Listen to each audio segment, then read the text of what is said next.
భాస్వ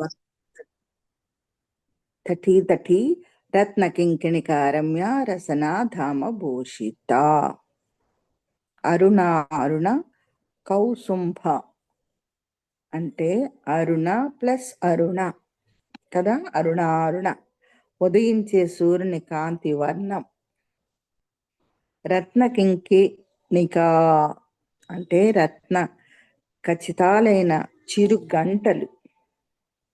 రమ్య అందమైన కౌస్తుభ వస్త్రాలు పసిమి వన్య వస్త్రముల భాస్వతి ప్రకాశించే కటి తటి కటి ప్రదేశం భూషిత అలంకరించు.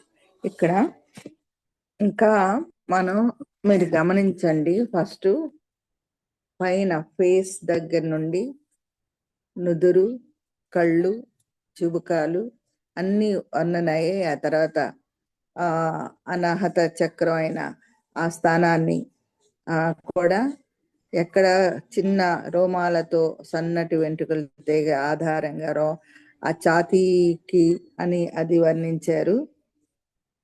తర్వాత అంటే జస్ట్ అలా బాడీ కిందకి వస్తున్నాం. ఇప్పుడు ఎక్కడికి వచ్చాము?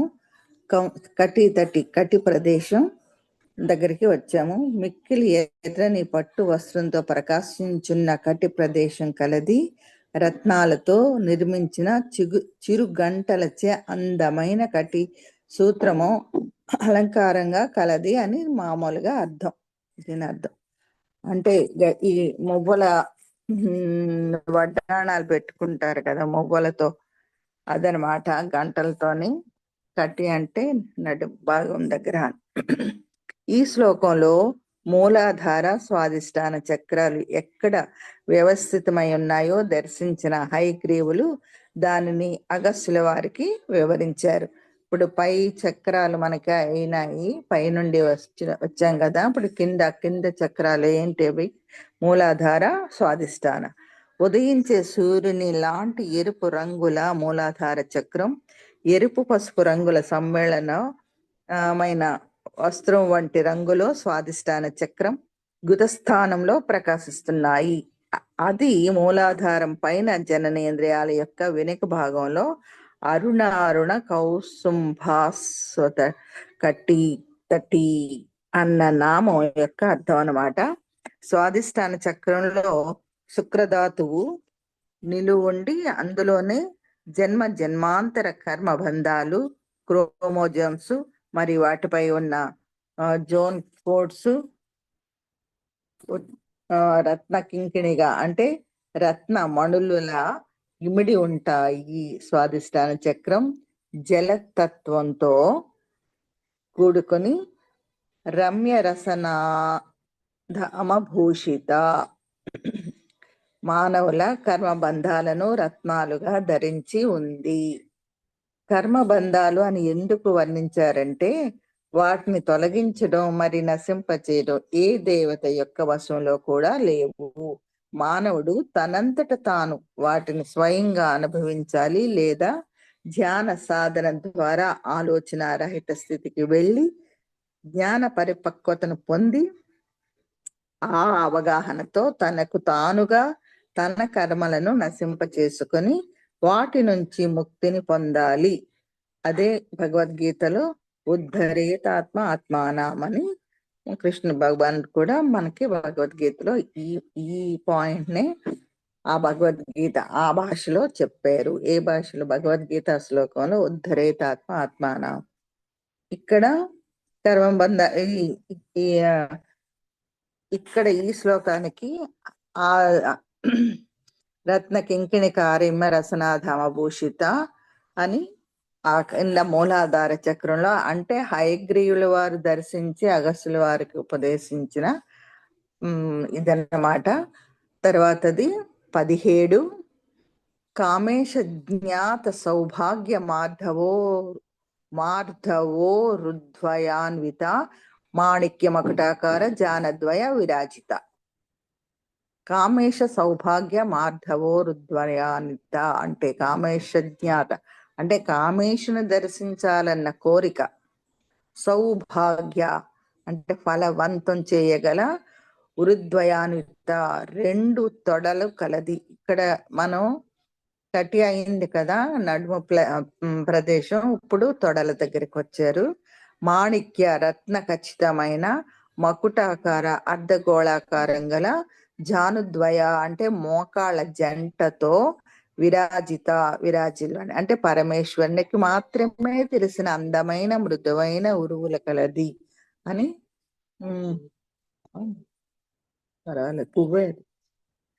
కలదని తొడలు అని అర్థం అన్నమాట. మాణిక్యాలచే నిర్మితమైన కిరీటం యొక్క రూపము గల 2 మోకాళ్లచే ప్రకాశించుచున్నది అని అర్థం. పరమేశ్వరునికి మాత్రమే తెలిసిన అంటే తొడలు ఎవరు తెలుస్తాయి, ఏ స్త్రీదైనా భర్తకి తెలుస్తుంది. పరమేశ్వరుడికి మాత్రమే తెలిసిన అందమైన మృదువైన ఉరువుల కలది అంటే తొడలు అని అర్థం. మాణిక్యాలచే నిర్మితమైన కిరీటం యొక్క రూపము గల 2 మోకాళ్ళని కిరీటాలతో ప్రకాశించు అంటే ఇక్కడ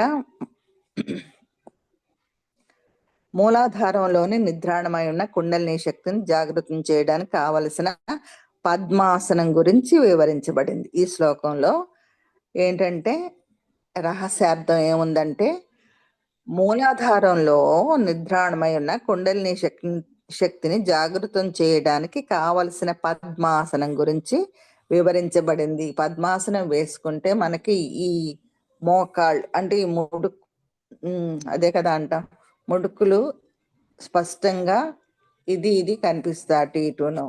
దానినే ఇక్కడ మాణిక్యాలచే కిరీటాలు పెట్టుకున్న 2 మోకాళ్ళచే ప్రకాశించుచున్నది అని అర్థం అన్నమాట. 2 తొడలను ఒకదానితో ఒకటి విప్పార్చి, అలాగే కదా మోకాళ్లను అర్ధగోళాకారంగా మడచి వాటి పైకి వచ్చే విధంగా అంటే ఈ కాలు ఇటు తీస్తారు కదా, మామూలు మఠం వేసుకుంటాం మనం అయితే, కానీ ఆ పద్మాసనం వేసినప్పుడు అలా వేస్తారు. 2 పాదాలను తొడల పైకి చేర్చి ఆ తొడలకు ఒత్తిడికి కలగకుండా సుకుమారంగా పద్మాసనంలో కూర్చొని కామేశ్వరుని దర్శించాలి. అంటే కామేశ్వరుని దర్శించాలన్న కోరికలను మృదుత్వంతో సఫలవంతం చేసుకునేలా సాధన చెయ్యాలి అని ఈ శ్లోకానికి అర్థము. మరి 18 ఇంద్రగోప పరిక్షిప్త స్మరతూణాభజంగిక గూఢగుల్ప కూర్మ వృష్ణ జయిష్ణు ప్రప్రదాన్విత. ఇంద్రగోప జననేంద్రియాన్ని గట్టిగా అణిచిపెట్టి, పరిక్షిప్త ఇంద్రియాన్ని పరిరక్షించుకుంటూ, శరతూణాభ అంటే ఊర్ధ్వరేతస్కర్తను భావన చేస్తూ, జంగిక పిక్కలతో, గూఢగుల్ప లుప్తమైన చీలమండలతో, కూర్మ వృష్టి తాబేలు వీపు క్రింద జయిష్ణు దాగినటువంటి ప్రప్రద ప్లస్ అన్విత అంటే ప్రప్రదాన్విత అంటే పాదాల పై భాగం కలది. ఇక్కడ తాబే అండి ఈ పాదాలు పైకి అంటే ఆ కాలు ఈ తొడ మీద ఈ పద్మాసనంలో పాదాలను తాబేలు దీంతో పోలుస్తున్నారు అన్నమాట. తాబేలు వీపు తాబేలుని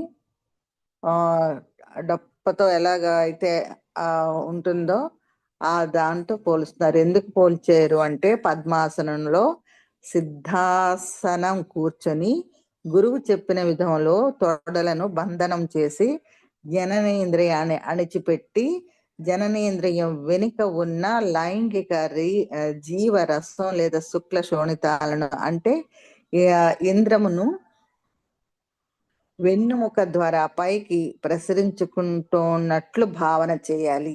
దీనిని ఊర్ధ్వరేతస్కత అంటారట. ఊర్ధ్వరేతస్కత అని అంటారు. ఈ ఊర్ధ్వరేతనస్కతను కాయసిద్ధి వంటి యోగ ప్రక్రియల ద్వారా కూడా పొందవచ్చు. ఈ కాయంతో అంటే ఈ శరీరంతో ఈ యోగా ఒక రకమైన యోగా ఆసనాల తాలూకా ఇది ఇక్కడ ఇక్కడ ఇది ఏంటి అని మనకు అనిపిస్తుంది. కాకపోతే ముముక్షత్వం ముళ్ళ కిరీటం అనే తపస్వి మహారాజ్ గారి పుస్తకం చదివితే ఈ సాధన గురించి మనకు తెలుస్తుంది. ముముక్షత్వం ముళ్ళ కిరీటం మనకు తెలిసిన ధ్యానం అంటే కొందరికి కొన్ని రకాల పద్ధతులు ఎన్నో ఎన్నో ఉన్నాయి కదా. వాటిలో ఈ అందరూ కూడా అంటే ఏంటి రీచ్ అవ్వాలని చేస్తారు. ఎవరు ఏం చేసినా మోక్షానికి, మోక్ష ప్రాప్తి కోసం. అందులో ఇది ఒక పద్ధతి. ఊర్ధరేతస్కత అంటే ఈ కాయసిద్ధి వంటి యోగ ప్రక్రియల ద్వారా కూడా ఇది పొందుతారనమాట. అందుకు ముముక్షత్వం ముళ్ళ కిరీటం అనే ఆ తపస్వి మహారాజు గారి పుస్తకం చదివితే ఈ సాధన గురించి మనకు తెలుస్తుంది. పద్మాసనంలో కూర్చున్నప్పుడు పాదాల యొక్క అడుగు భాగం పైకి కనబడాలి. పాదాల యొక్క అడుగు భాగం పై పూర్తిగా ఇలా తిప్పి ఉండాలి కదా. అప్పుడే ఆ కూర్చున్న భంగిమలో చీల మండలం కనబడదు. ఆ కిందది పాదం యొక్క కింద ప్లేస్ కనబడదు. తాబేలు తన శరీరాన్ని మరుగుపరుచుకున్నట్టుగా ఉంటుంది. తాబేలు ఏం చేస్తుంది? అన్ని ఈ నడుస్తుంటది కదా, అవన్నీ ఇలా లోపలికి ముడిచేసుకుంటది. కూర్మ వృష్ట జయిష్ట పదాన్విత అంటే దాని అర్థం అదనమాట. కూర్మ వృష్ట జయిష్ను ప్రప్రదాన్విత అంటే ఇలా మూలాధార స్వాధిష్టాన చక్రాలు శరీరంలో వ్యవస్థితమైన ప్రదేశాల గురించి మరి కాయ సిద్ధి సాధన ద్వారా వీర్యాన్ని ఎలా గుప్తపరచి పరిరక్షించి ఊర్ధ్వగమనం చేయాలో ఈ 3 శ్లోకాల ద్వారా హయగ్రీవులు దర్శించి తమ శిష్యుడైన అగస్త్యుల వారికి వ్యక్తం చేశారు అని ఈ 3 శ్లోకాల యొక్క అర్థం వస్తుంది. తర్వాత మనకి 19 ఏంటంటే నఖదీధిత సంచన్న సమజ్జన తమోగుణ పదద్వయ ప్రభాజాల పరాకృత సరోరుహ. నఖదీధిత అంటే పాదాల గోల్డ్ ఇక్కడ మనం చివరికి వచ్చాం, పాదాల గోళ్ళ దగ్గరికి. నఖధీతిథి, నఖ అంటే గోరు కదా. నఖధీతిథి సంచన సమజ్జన తమోగుణ పదద్వయ ప్రభాజాల పరాకృత సరోరుహ. నఖదీధిత అంటే పాదాల గోళ్ళ కాంతులచే సంచన్న కప్పబడిన సమజ్జన, సమత్ ప్లస్ జన, సమజ్జన నమత్ ప్లస్ జన నమస్కరించే జనుల యొక్క తమస్ గుణ అంటే తమో గుణాలు పదద్వయ 2వ అడుగు యొక్క ప్రభాజాల కాంతుల సమూహంచే పరాకృత జయించబడిన సరోరుహ అంటే పద్మాలు. అంటే ఇక్కడ వర్ణన ఏంటంటే శ్రద్ధతో ఆసక్తితో నియమనిష్టతో ధ్యానం చేసే సాధకులకు కుండలిని శక్తి జాగృతమై ఊర్ధ్వగమనమై అంటే పైకి ఊర్ధ్వగమనమై మూలాధార చక్రం నుంచి పైకి కదులుతుంది. ఆ మొదటి కదలికలో అతనిలో ఉన్న తమో గుణం రూపంలోని కర్మబంధాలు నశిస్తాయి. నఖధీతిథి సంచన్న సముజ్జన తమోగుణ అంటే మరింత ధ్యానయోగ సాధన చేస్తూ ఉంటే సాధకుడు అజ్ఞానం నశించి క్రొత్త కర్మబంధాలకు లోను కాకుండా ఎలా జీవించాలో తెలుస్తుంది. పదద్వయ ప్రభాజాల పరాకృత సరోరుహ అంటే మరి జీవిత పరమార్థం బోధపడుతుంది. అంతే కదా. మనం ధ్యానం చేస్తుండగా ఏంటి మనం వదలాలి, ఏంటి తెలుసుకోవాలి, ఈ అజ్ఞానం నుండి జ్ఞానం వైపు ఎలా నడుస్తాం మనందరికీ తెలుసు. ఇక్కడ మన ధ్యానులకు బాగా అర్థమయ్యే ఒక విషయం చెప్పుకుందాం. నఖధీతిత అంటే మనం ధ్యానంలో కాళ్ళు చేతులు కట్టేసుకుంటాం, కళ్ళు 2 మూసుకుంటాం, శ్వాస మీద ధ్యాస ఉంచుతాం. అప్పుడు చిత్తవృత్తి నిరోధం జరిగి విశ్వశక్తి ఆవాహనం అవుతుంది. మన కాళ్ళు వేళ్ళు చివర, చేతి వేళ్ళు చివర ఉన్న ఎనర్జీ పాయింట్ నుంచి శక్తి తరంగాలు ప్రవహించడం మనం గమనిస్తాం. మన కాళ్ళు వేళ్ళు చివర, చేతి వేళ్ళ చివర ఉన్న ఎనర్జీ పాయింట్ నుంచి శక్తి తరంగాలు ప్రవహించడం మనం గమనిస్తాం. వీటిని ఇక్కడ వర్ణన చేశారన్నమాట. ఆ పాదాల యొక్క గోళ్ళు కూడా ఏ విధంగా ఉన్నాయి. మళ్ళీ ఒకసారి అంటే పాదాల వేళ్ళు గోళ్ళ గురించి కూడా, పాదాల పై భాగం ఉంది కదా ఇక్కడ, ఇప్పుడే కదా మనం చదువు. ఇలా మూలాధార స్వాధిష్టాన చక్రాలు శరీరంలో వ్యవస్థితమై ప్రదేశాన్ని గురించి మరి కాయ సిద్ధి సాధన ద్వారా గిర్యాన్ని ఎలా గుప్తపరిచి పరిరక్షించి ఊర్ధ్వగమనం చేయాలి. ఈ 3 శ్లోకాలు మనకి చెప్తాయి.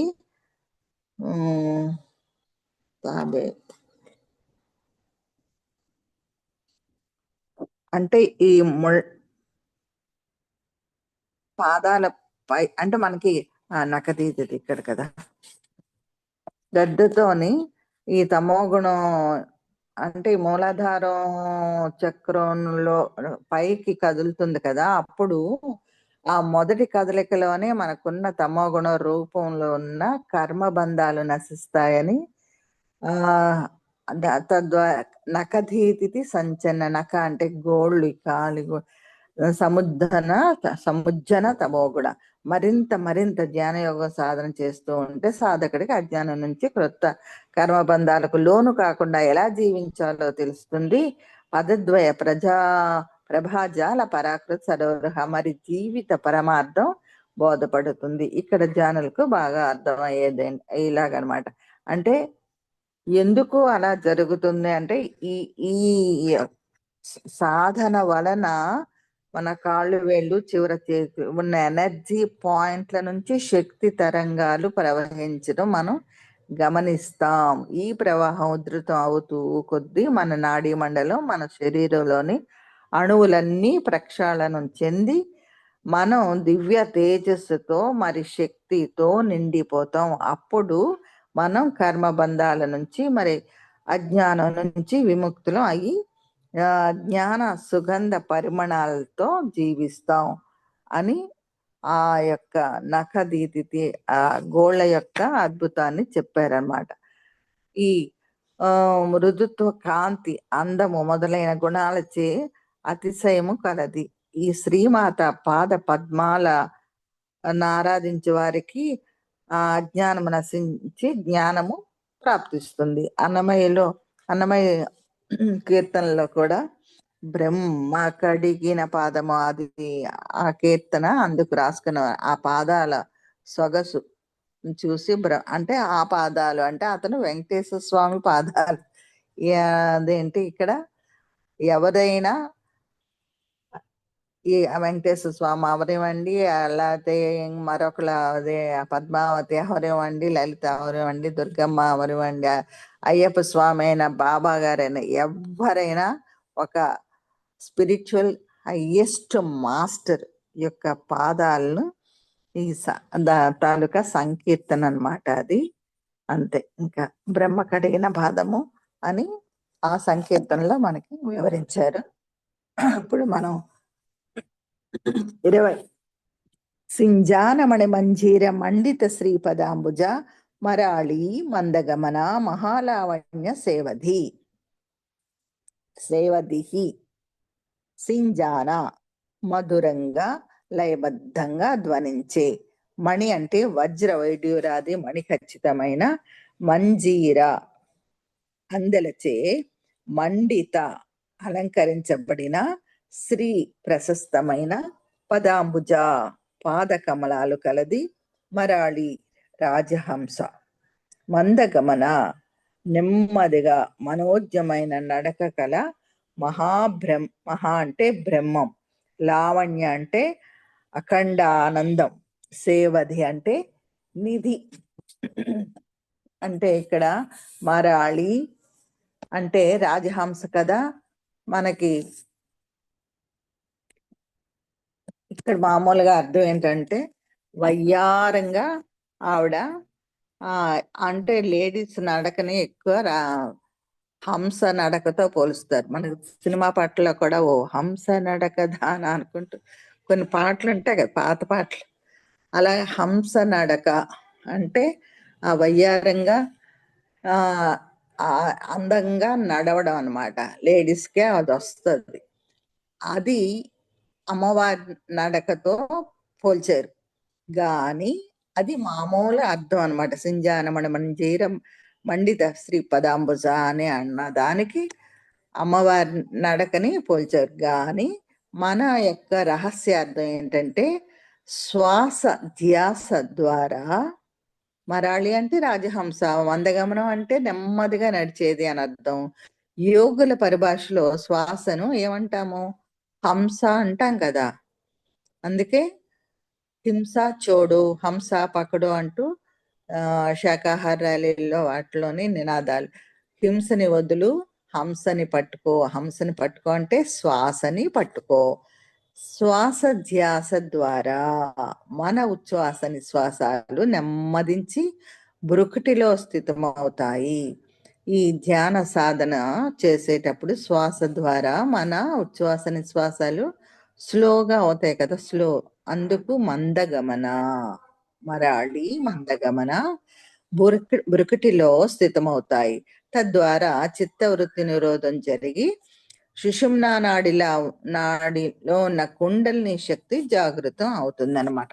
ఆ స్థితిలో శ్వాస రాజహంసల మందగమనంతో ఊర్ధ్వగామిగా సాగుతూ అఖండమైన బ్రహ్మానందం అనే నిధిని అనుభవానికి తెస్తుంది.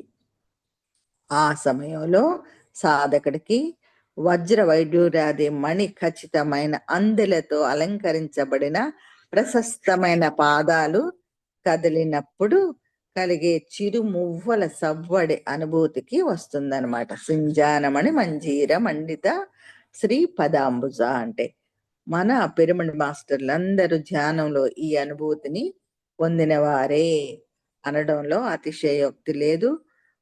పాలను నీళ్లను వేరు చేయగల హంసల లాంటి ధ్యానులు మంచి చెడుల మధ్య విచక్షణ జ్ఞానాన్ని కలిగి ఉంటారు. హంస అనగా పరమాత్మ, సూర్యుడు, మంత్రము, సన్యాసి అను అర్థాలు కూడా ఉన్నాయి. మరాళి అంటే ఆడహంస అని అర్థం అన్నమాట. ఇది మరాళి మందగమన మహాలావణ్య సేవలి అంటే. అలాగా మనకి 21వ శ్లోకం సర్వాగుణ నవద్యాంగి సర్వాభరణ భూషిత శివ కామేశ్వరాంకస్త శివ స్వాధీన వల్లభ. ఇక్కడ సర్వము, సర్వ అంటే సర్వము, అరుణ అంటే లేత ఎరుపు రంగు అన్నది, అవధులు లేని అంగీ అవయవాలు కలది, సర్వాభరణ సర్వము ఆభరణాలుగా భూషిత అలంకరించుకున్నది, శివుడు, కామేశ్వర అంటే కామేశ్వరుడు, అంకస్త అంటే తోడపై కూర్చుని ఉన్న శివ అంటే నిర్గుణ బ్రహ్మ, స్వాధీన వల్లభ అంటే వల్లభుడు శివుడే. సాధకుడు నా శక్తి, నా శరీరం అన్న పరిమితిలోనే కాకుండా సకల జీవరాశుల్లోనూ తానే అయి వ్యాపించినప్పుడు అన్ని జీవుల శరీరాలు, మరి ఇక్కడ ఏంటంటే ఈ లేత ఎరుపు రంగులు ఈ అవయవాలతో అలంకారాలతోని కామేశ్వరుని తొడపైన అమ్మవారికి సర్వారుణ నవద్యాంగి సర్వాభరణ భూషిత కామేశ్వర అంకస్త శివ స్వాధీన వల్లభ అంటే మామూలు అర్థం ఏంటంటే ఆ కామేశ్వరుని తొడపైన కూర్చుని ఉన్నది అని మనకి సీతారాముది ఇప్పుడు భద్రాచల దేవుణ్ణి చూసినప్పుడు మనకి తెలుస్తుంది. సీతారాం తొడమైన అమ్మవారు ఉన్నాడు. మళ్ళీ లక్ష్మీ నరసింహస్వామి ఫోటోలు చూస్తే ఎక్కువ అమ్మవారు ఆ నరసింహస్వామి తొడపైన కూర్చున్నట్టుంటుంది. అలాగా కొన్ని వాటిలో పరమేశ్వరుని తొడపైన కూడా అమ్మవారు ఉన్న ఫొటోస్ మనం చూస్తూ ఉంటాం. ఆ తాలూకా శ్లోకం అన్నమాట ఇది. అలాగా సాధకుడు ఏమనుకుంటాడంటే ఏంటంటే సాధకుడు ఇక్కడ రహస్యార్థం ఏంటంటే నా శరీరం అన్న పరిమితి లోనే కాకుండా సకల జీవరాశులతోనూ తానే అయి వ్యాపించినప్పుడు అన్ని జీవుల శరీరాలు మరి అన్ని జీవుల అవయవాలు తన అధీనంలోనే ఉన్నట్లుగా అనుభూతి చెందుతాడు.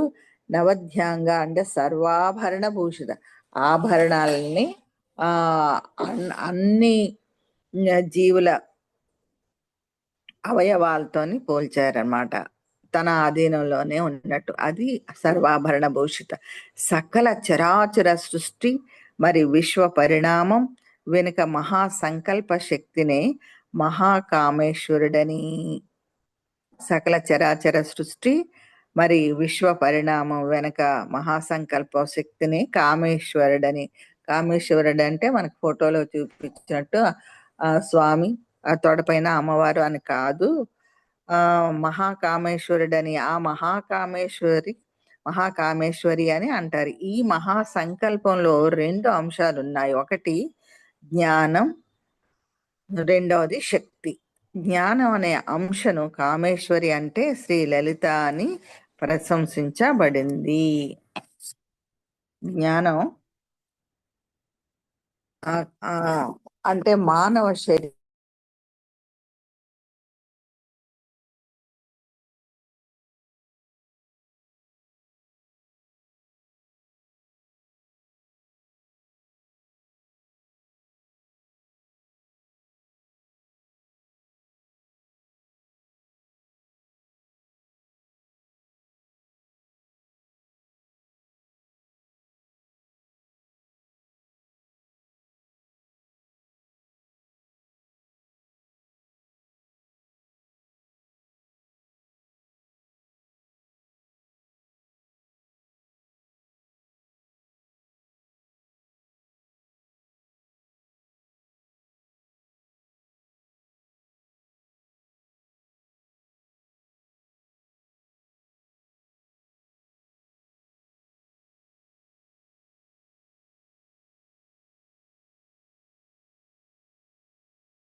Hello aunty. హలో.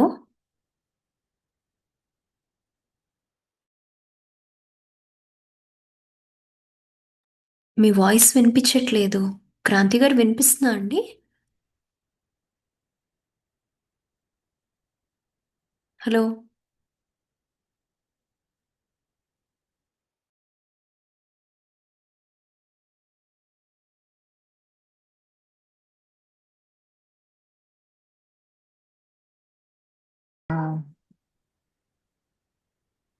ఇప్పుడు పర్లేదా? బానే ఉందా?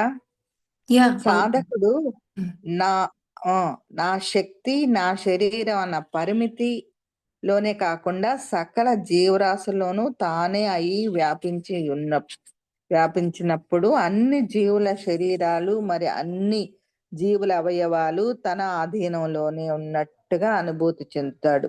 అది నవధ్యాంగ సర్వాభరణ భూషిత అంటే. సర్వాభరణ భూషిత అంటే సకల చరాచర సృష్టి మరి విశ్వ పరిణామం వెనుక మహాసంకల్ప శక్తిని మహాకామేశ్వరి అని అంటారనమాట. సకల చరాచర సృష్టి యొక్క పరిణామం వెనక సంకల్ప శక్తిని. ఈ మహాసంకల్పంలో 2 అంశాలు ఉంటాయి. అవి జ్ఞానం, 2 శక్తి. జ్ఞానం అనే అంశను కామేశ్వరి అంటే శ్రీలలిత అని ప్రశంసించబడింది. మానవ శరీరం ఒకానొక సజీవ శ్రీచక్రం. మానవ శరీరం సజీవ శ్రీచక్రం. అందులో శిరస్సు అంటే కపాలం పై భాగంలో త్రిభుజాకారంలో ఉన్న బ్రహ్మరంధ్రం అనే కేంద్ర బిందువు లేక అంకం ఉంటుంది. శివ అంటే నిర్గుణ పరబ్రహ్మ అని, శివ అంటే నిర్గుణ పరబ్రహ్మ అని, కామేశ్వరుడు అంటే సగుణ బ్రహ్మం అని అక్కడ వివరణ వచ్చింది. ఈ నిర్గుణ బ్రహ్మను దర్శించాలన్న తపనతో యోగ సాధన చేసేటప్పుడు ఇక్కడ అర్థమైంది కదా, నిర్గుణ పరబ్రహ్మ, నిర్గుణం సగుణం అంటే శివ అంటే నిర్గుణం, కామేశ్వర్ అంటే సగుణం. అంటే రూపాన్ని మనం చూడాలి అనుకుంటే అది సగుణ బ్రహ్మం. నిర్గుణ బ్రహ్మం అంటే ధ్యానంలో ఎటువంటి ధ్యానం అంటే మంత్రం కాదు, ధ్యానం అంటే స్తోత్రం కాదు, ధ్యానం అంటే నామస్మరణ కాదు, విగ్రహారాధన కాదు అని పత్రి గారు ఎందుకు పదే పదే చెప్పారంటే ఇందుకనమాట. ఈ నిర్గుణం పరబ్రహ్మం, ఈ నిర్గుణ బ్రహ్మంను దర్శించాలన్న తపనతో యోగ సాధన చేసినప్పుడు కుండలిని శక్తి బ్రహ్మరంధ్రంలోన కేంద్ర బిందువులోకి ప్రవేశిస్తుంది. అంటే కామేశ్వర ఆంకస్థ అంటే ఈ పైన త్రిభుజాకారంలో ఉన్న ప్లేస్. తద్వారా సాధకుడు తురియాతీత స్థితిని పొంది తాను స్వాధీనపరుచుకుంటాడు. శివ స్వాధీన వల్లభ అంటే అది సమస్తమైన ఆభరణాలను ఇక్కడ శ్లోకంలో సర్వాభరణ భూషిత అంటే సమస్తమైన ఆభరణాలను అలంకరించుకున్నది అని కదా. శిరస్సు నుండి పాదాల వరకు ధరించే ఆభరణాలంట 44 అంట. అవి 4 విధాలు. ఈ ఆభరణాలన్నీ 4 విధాలుగా విభజించారు. అవేద్యము అంటే రంధ్రము చేసి పెట్టుకునేవి, అంటే చెవులు కుట్టించుకోవడం, ముక్కులు కుట్టించుకోవడం అవన్నీ చేసే కదా కొన్ని వస్తువులు పెట్టుకుంటారు. అది అవేద్యం. అంటే బంధనీయము అంటే ముడి వేసి పెట్టుకునేవి. ముడి వేసి అంటే ఏంటి, వడ్డానైనా ఏవైనా దాన్ని మళ్ళీ పెట్టి దానికి ఒక హుక్కో ఏదో ఒకటి పెడతారు కదా ముడి. లేదంటే ఈ చేతికి ఏంటది కాదు కదా వంకీలు వంకీలు పెట్టుకోవాలనుకున్నా కొన్నింటికి తాళ్ళు ఉంటాయి. తాడుతో మనం చూస్తుంటాం కదా అంటే చూస్తుంటామంటే చాలా మంది అలంకారాలను కొన్ని అలా తాళ్ళతో ముడి వేసుకొని పెట్టుకుంటారు. ప్రక్షేప్యము అంటే తొడుక్కునేవి. తొడుక్కోవడం అంటే అందులు అలాంటివి. గాజులు తొడుక్కుంటాము, అందులు తొడుక్కుంటాము, అలాంటివి తొడుక్కుంటాం కదా. ఆరోప్యము అంటే మీద వేసుకునేవి, అంటే పైన వేసుకునేవి ఏంటి, బంగారు సూత్రాలు, గొలుసులు అవన్నీ కూడా. ఇన్ని అంటే 4 రకాలుగా విభజించారు. 44 రకాల ఆభరణాలు ఉన్నాయి అని. స్త్రీలు తప్పనిసరిగా బంగారు ఆభరణాలు ధరించవలను. స్త్రీలు ఆభరణాలు ధరించుట సౌందర్యానికే కాదు ఆరోగ్యానికి కూడా మంచిదంట. శ్రీదేవి ఆభరణాలు మంత్రమయములు. అది ఇక్కడతో మనకి ఇది శివ కామేశ్వర అంకస్త అన్నది, శివ స్వాధీన వల్లభ అన్నది శివ కామ ఈశ్వర శబ్దాలు జ్ఞానము అనే అర్థం వస్తాయన్నమాట. శివ అన్న, కామ అన్న, ఈశ్వర అన్న. కనుక జ్ఞాన రూపుడైన శివుని అంకమును ఆధారముగా చేసుకుని శ్రీమాత సుఖాసీనురాలై జ్ఞాన జ్ఞేయ జ్ఞాతగా ప్రకాశిస్తుంది అని ఒక అర్థం. శివ శబ్దానికి మంగళము, శుభము, శాంతము, సమము, ముక్తి అనే అర్థాలు కూడా ఉంటాయి. స్థూల శరీరము, సూక్ష్మ శరీరము, కారణ శరీరాలు దాటి తురియా స్థితిలో ఉంటుంది కాబట్టి శివ అనగా జీవుడు. శివ జీవ శివో జీవస్స జీవ కేవల శివ తురీయబ్దో తుండలం. ఇది ఒక స్కందోపనిషత్తులోని శ్లోకం అన్నమాట. జీవ శివో జీవస్స జీవ కేవల శివ తు షేణబంధో వ్రీహి స్యా తుషాభావేన తుండలః. అంటే స్కంద ఉపనిషత్తులో ఏం చెప్పిందంటే, జీవుడే శివుడు, శివుడే జీవుడు, ఆ జీవుడు కేవలము శివస్వరూపుడే అగును. పొట్టుతో కప్పబడినచో వడ్ల గింజ అంటాము, పొట్టు ఊడిపోతే బియ్యం గింజ అంటారన్నమాట. అలాగా ఈ వడ్ల గింజ బియ్యం గింజలాగే శివుడు జీవుడు అని చెప్తున్నారు. పార్వతీదేవి తపస్సు చేసి శివుని పొందింది. భర్త వసోగుట అంటే పవిత్రత లక్షణాలు అని ఇక్కడతో మనకి అలంకరణ ఎలాగ ఉంది ఆ యొక్క అది పూర్తయింది. తర్వాతది ఏంటంటే లలితామాత నివాసం ఎక్కడ ఉంటుంది అని చెప్పేదానికి సుమేరు శృంగ మధ్యస్థ శ్రీమన్ నగర నాయక చింతామణి గృహాంతస్థ పంచబ్రహ్మాసన స్థిత. సుమేరు శృంగ మధ్యస్థ శ్రీమన్ నగర నాయక చింతామణి గృహాంతస్థ బ్రహ్మాసన స్థిత అంటే సుమేరు శ్రీచక్రంలోని మేరువు లేక సుషుమ్నా నాడి యొక్క శీర్షం. మధ్య అంటే సుషుమ్నా నాడి యొక్క శీర్షం, శ్రీ అంటే శీర్షంలోని కేంద్రం, శృంగ అంటే శిఖరంగా ఉన్న బ్రహ్మరంధ్రం, స్థ అంటే ఉన్నది, శ్రీమన్నగర అంటే శ్రీ ప్లస్ మత్ ప్లస్ నగర అంటే మానవ శరీరం నాయిక ఆధిపత్యం వహించే చింతామణుల వంటి కర్మబంధాలను గృహాంతస్థ అంటే గృహంలో ఉండి పంచబ్రహ్మ ఐదుగురు బ్రహ్మలు లేక పంచభూతాలు ఆసనం స్థిత ఆసీనమై ఉండడం. ఇక్కడ సుమేరు శృంగ మధ్యస్థ శ్రీమన్ నగరనాక ఇది 22వ శ్లోకం. సుమేరువు అంటే సుషుమ్నా నాడి యొక్క శిఖరాగ్ర భాగం అని అర్థం. ఇది బ్రహ్మరంధ్రంతో అనుసంధానమై ఉంటుంది. బ్రహ్మరంధ్రం యొక్క ఊర్ధ్వ కేంద్రం అంటే ఈ మధ్యలో భాగంలో కుండలిని శక్తి స్థితమైనప్పుడు సాధకుడు మనసు పూర్తిగా ప్రాణశక్తితో లయమై నిశ్చలం అవుతుంది. ఈ స్థితిలో విశ్వమాత అయిన ఆదిపరాశక్తి యొక్క తత్వంతో కూడిన సాధకుడు విశ్వ ప్రేమికుడిగా మారిపోతాడు. అందరినీ ప్రేమించడం, అంతటా ప్రేమించడం అనేది అప్పుడు వస్తుంది కదా. సాధకుడి శరీరం అనే నగరం పూర్తిగా శక్తికి స్వాధీనమై శక్తి నాయకత్వంతో నడుస్తుంది.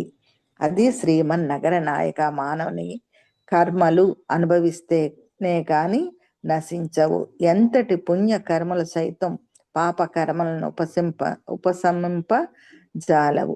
జీవునిలో ఉన్న కుండలిని శక్తి ఎంతటి పుణ్యకర్మలు సైతం పాప కర్మలను ఉపశమింపజాలవు అంటే ఆ పాప కర్మల్ని అనుభవించి తీరాలి అని అక్కడ. అనుభవిస్తే గాని నశించవు ఎంతటి పుణ్యాలు చేసినా అని. జీవునిలో ఉన్న కుండలిని శక్తి అంటే శ్రీ లలితామాత చింతామణుల వంటి కర్మలచే నిర్మించబడిన మూలాధార చక్రం అనే కోటలో నిద్రాణమై ఉంది. ఈ నిద్రాణమై ఉన్న కుండలిని శక్తి తనంత తానుగా జాగృతం కాదు.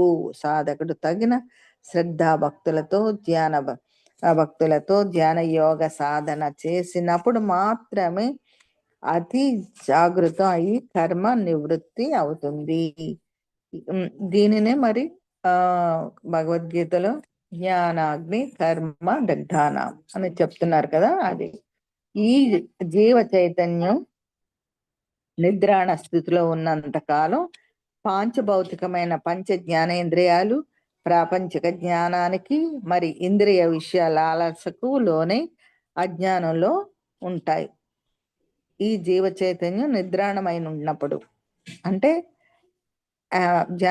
ధ్యానము అలాంటివి ఏమీ లేనప్పుడు అంటే ఒక అజ్ఞానంలో ఉన్నప్పుడు ఈ జీవ చైతన్యం అందరిలోనే జీవ చైతన్యం ఉంటది, కానీ అది నిద్రాణ స్థితిలో ఉన్నంత కాలం పాంచ భౌతికమైన పంచ జ్ఞానేంద్రియాలు ప్రాపంచిక జ్ఞానానికి మరి ఇంద్రియ విషయాల ఆలసకు లోనై అజ్ఞానంలో ఉంటాయి. పంచబ్రహ్మలు అంటే సృష్టి స్థితి లయ తిరోధాన అనుగ్రహ శక్తులతో కూడిన జనన మరణ వలయంలో చిక్కుకొని ఉంటాయని ఇక్కడ పంచబ్రహ్మాసన స్థిత అంటే అది అర్థం. ఈ ప్రపంచంలో జీవించటానికి ఉత్కృష్టమైన మార్గం ఏది అని ఒక శిష్యుడు శ్రీ రామకృష్ణుని ఒకసారి అడిగితే దానికి పరమహంస ఇలా జవాబు చెప్పారట. నీ విద్యుత్ ధర్మాలన్నింటినీ నిర్వర్తించు, నీ మనసును మాత్రం ఆ పరమాత్మని పైనే నిలకడగా ఉంచి సాధన చెయ్యి. నీ భార్య బిడ్డలతో జీవనం సాగించు, వాళ్ళు నీకెంత ప్రియమైన వాళ్ళుగానే వ్యవహరించు, నీ అంతరంగంలో మాత్రం వాళ్ళు నీకేమీ కానట్టు భావించు. అది ఎలా అంటే ఉదాహరణ అంటే మనం అదే అటాచ్ అవ్వకూడదు, డిటాచ్డ్గా ఉండాలి. పద్మపత్ర మీమాంబస అని కూడా మన భగవద్గీతలో చెప్తారనమాట. అంటే నీటిలోనే ఉంటది పద్మం తాలూకా పత్రం, దానిపైన కూడా నీటి బిందు ఉంటది కానీ అంటదు. దేనికి అంటుకోకు, నువ్వు సంసారంలో ఉండు, అందరితో ఉండు, కానీ నువ్వు అందులోకి అటాచ్ అయిపోకు, డిటాచ్డ్గా ఉండని చెప్పడం అనమాట. ఉదాహరణకి ఏంటంటే పని మనిషి ఒక ధనికుల ఇంట్లో, అలాగే తాబేలు నీళ్లలో ఈదుకుంటూ పోతున్నా దాని మనస్సంతా గట్టు మీదే. అంటే ఇక్కడ పని మనిషి ధనికుల ఇంట్లో అంటే చూడండి, రిచ్ ఇంట్లో ఉన్న సిన్సియర్ పని ఆవిడ ఏం చేస్తుంది, తన ఇల్లు లాగే మొత్తం అన్ని సర్దిపెట్టి అన్ని వండి పిల్లల్ని చూసుకొని అంతా చేసి బయటకు వచ్చి తన ఇంటికి వెళ్ళిపోయాక ఇంకక్కడ ఆలోచన ఉండదు, ఆ ఇంటి తాలూకా పని అవన్నీను. మళ్ళీ తను మామూలుగా బయటకు వచ్చేస్తుంది అన్నమాట. అలా మన పని మనం ఇంట్లో పని మన అందరిది అని భావించుకుంటూ చేస్తూ మళ్ళీ మనం పని మనిషిలా బయటకు వచ్చేయాలన్నమాట అని. అలాగే తాబేలు కూడా నీళ్లలో ఇదుకుంటూ పోతున్నా దాని మనసంతా గట్టు మీద తాను భద్రంగా అక్కడ దాచుకున్న గుడ్ల మీదే ఉంటుంది. అలాగే నీ ప్రాపంచిక కర్మలన్నీ నిర్విఘ్నంగా సాగనియి, నీ మనసును మాత్రం ఆ పరమాత్ముడి పైనే లగ్నం చెయ్యి అని ఇక్కడ ఈ శ్లోకం తాలూకా సుమేరు శృంగ మధ్యస్థ శ్రీమన్నగర నాయక చింతామణి గృహాంతస్థ పంచబ్రహ్మాసన స్థిత. మన మనస్సు ఎక్కడ ఉంచాలి అంటే తాబేలు వెళ్తూ ఉంటది కానీ అక్కడ గుడ్లు పైన ఆ దృష్టి కేంద్రీకరించడం వల్ల పొదుగుతాయంట. ఎంతో దూరంలో ఉన్న తాబేలు ఆ గుడ్ల మీద తన మనసు ఉంటది. అలాగే ఈ ప్రాపంచిక కర్మలన్నీ నిర్విఘ్నంగా అవుతూ ఉంటాయి. మన మనసు మాత్రం ఆ పరమాత్మని యందు లగ్నం చేయమని అర్థము. స్టాప్ చేద్దాము ఇక్కడ. Yeah aunty.